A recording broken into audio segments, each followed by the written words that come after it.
Ya, bismillahirrahmanirrahim. Bapak akan membahas mengenai CBT, mapel IPA ya. Jadi, pahami baik-baik video ini karena akan membahas, siapa tahu dari kalian tadi ada yang menjawab salah pada saat mengisinya. Jadi, kalian bisa membenarkan kembali. Yang remed juga nanti ya bisa tahu jawaban yang benar yang mana gitu. Paham ya? Bapak mulai dari nomor 1 ya. Perhatikan gambar di bawah ini. Hewan di atas bergerak menggunakan hewan apa ini? Siput. Udah jelas kalau siput itu bergerak menggunakan otot perut. Jawabannya adalah A ya. Oh. Kita lanjut nomor 2. Nomor 2, hewan dapat bergerak bebas karena memiliki alat gerak yang merupakan alat gerak aktif adalah apakah sayap? Kan tidak semua hewan punya sayap.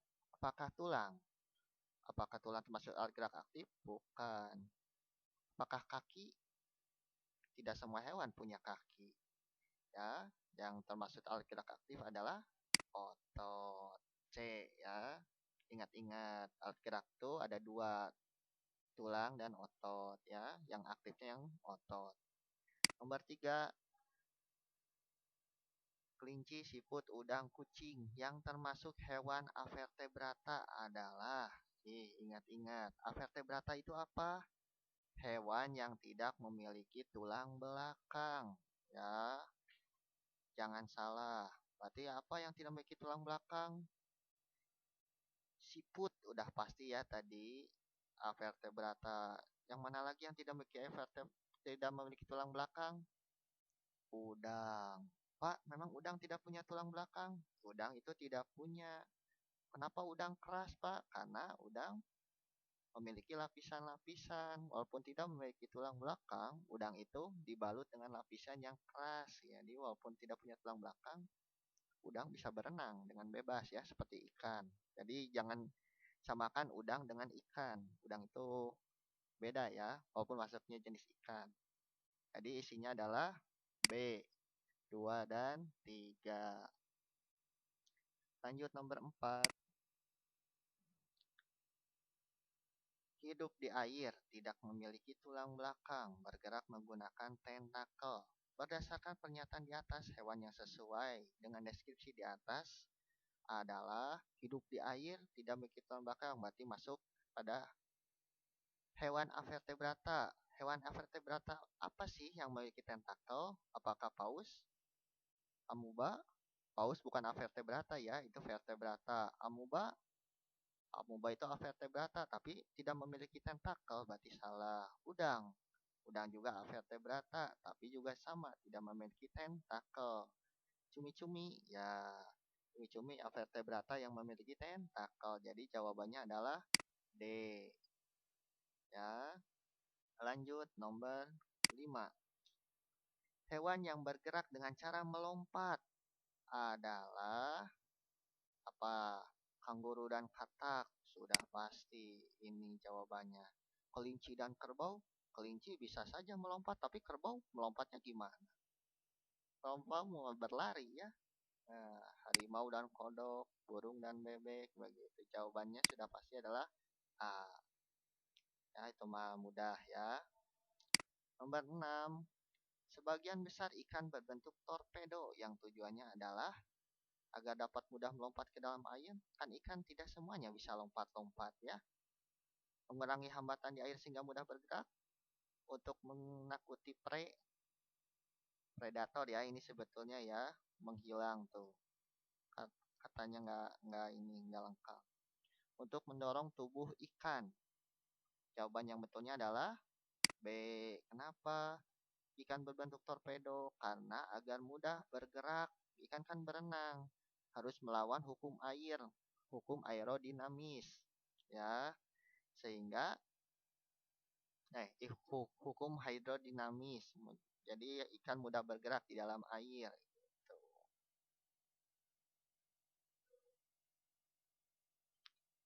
Paham ya? Makanya bentuk ikan tuh kayak torpedo itu tujuannya biar mudah kesana kemari di dalam air. Lanjut ya. Nomor 7. Reptil adalah kelompok hewan yang bergerak menggunakan reptil itu seperti buaya, ular. Bergeraknya menggunakan apa tuh buaya dan ular? Ya, tubuh dan perut. Jawabannya A. Nomor 8. Lihat nih tulang. Ini tulang tangan kanan. Pada angka nomor 1, tulang apakah ini? Gampang ya. Isinya sudah jelas. Ini adalah tulang lengan. Jawabannya D. Lanjut nomor 9. Berbentuk silindris, memiliki percabangan, memiliki inti sel yang berada di tengah, bekerja tanpa henti dan tidak membutuhkan istirahat. Otot apa sih yang dimaksud berdasarkan tadi deskripsi di atas? Apakah otot lurik, otot polos, otot jantung, otot kaki? Otot itu ada 3 ya. Kaki apakah termasuk otot? Tidak ya, bukan. Itu kaki itu masuk ke dalam otot yang 3 di atas tadi. Ya, berarti yang isinya yang benar yang mana, Pak? Lihat nih, clue-nya. Bekerja tanpa henti dan tidak membutuhkan istirahat. Dari 3 otot di sini, yang harus bekerja tanpa henti dan tidak membutuhkan istirahat yang mana? Sudah jelas isinya yang C. Coba bayangin kalau jantung, cara kerja ototnya harus berhenti. Kalian sudah wafat ya, sudah innalillahi. Makanya otot jantung itu bekerjanya tanpa henti dan tidak perlu komando dari otak gitu. Paham ya? Lanjut nomor selanjutnya. Nomor 10. Lihat nih, ada sama gambar tangan kanan. Sekarang yang ditanya bukan nomor 1 aja. 1, 2, 3 secara berurutan. Apa saja? Coba sebutkan. Ya, lengan. Yang bawah sini hasta. Ini yang di sini pengumpil. Jadi hasta. Jadi ini lengan, hasta, pengumpil. Jadi isinya apa? Yang lengan hasta pengumpil? Ya. Ingat-ingat. Ingat-ingat ya, lengan, hasta, pengumpil. Jadi kalian bisa sambil pegang tangan kanan kalian ya. Tangan kanan kalian itu tuh yang di bawah tulang lengan ada 2 tulang itu, yang bawahnya hasta, di atasnya pengumpil. Ingat-ingat ya. Ya, lanjut. Gerakan otot memutar lengan sehingga telapak tangan menelungkup disebut. Nah, coba praktekkan. Namanya apa? Ada tuh di buku Subtema 2. Ya, gerakan memutar otot Subtema 3. Gerakan otot. Namanya apa tuh? Pronasi. Ya, itu jawabannya. Nomor 12. Otot adalah alat gerak yang penting bagi tubuh manusia.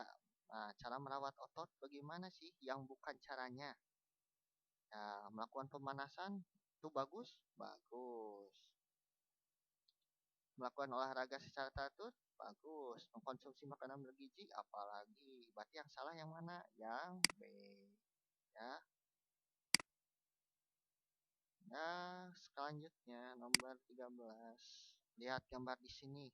Tuh, ada seseorang yang keadaan tulangnya tuh menyamping tuh. Menurut kalian ini, tuh ingat-ingat nih penyakit tulang ada 3 ya. Skoliosis, kifosis, lordosis. Nah, menurut kalian ini yang mana? Menurut kalian? Kalau yang menyamping. Nah, yang menyamping jawabannya adalah skoliosis ya. Karena menyamping, jadi tulangnya tuh seperti huruf S. Nah, skoliosis. Lanjut nomor 14. Budi gemar membaca buku. Budi biasa membaca buku dengan badan membungkuk dalam waktu yang cukup lama. Kebiasaan Budi tersebut dapat mengakibatkan kelainan tulang pada Budi, yaitu skoliosis, kifosis, lordosis, atau metamorfosis. Metamorfosis sudah jelas salah ya, itu bukan penyakit tulang. Berarti jawabannya apa? Skoliosis, apakah dengan Budi duduk membungkuk tulangnya akan bengkok ke kanan atau ke kiri? Tidak. Apakah lordosis? Oh, jawaban yang tepat adalah kifosis. Kifosis itu kalau orang tua dulu disebutnya bongkok ya. Kebanyakan membaca dengan posisi yang salah membungkuk akan membuat tulang kalian bongkok ke depan gitu. Makanya itu salah ya. Makanya duduklah dengan benar saat membaca buku. Ya, jangan seperti Budi. Ya, lanjut. Nomor terakhir nomor 15. Kelainan pada otot ini terjadi akibat adanya peradangan otot trapesius leher akibat gerakan yang salah dan dipengaruhi oleh stres yang berat. Kelainan otot yang dimaksud adalah sakit pinggang, altropi, keseleo, atau kaku leher. Nah, ini teh penyakit yang biasa menyerang pada leher apabila kita angkut-angkut beban berat. Nah, kalau kita lagi stres tambah sakit lagi. Makanya isinya adalah D. Nah, jadi apabila bawa beban berat, hati-hati jangan sampai salah. Karena kalau udah keseleo, sakit di leher, sakitnya minta ampun. Ya, jangan stres-stres juga, nanti tambah sakit. Sekian dari Bapak, itu adalah pembahasannya ya. Pelajari kembali, nanti insya Allah ini akan jadi ulangan lagi ya. Tetap semangat. Mohon maaf bila Bapak ada kesalahan. Wabillahi taufiq wal hidayah. Wassalamualaikum warahmatullahi wabarakatuh.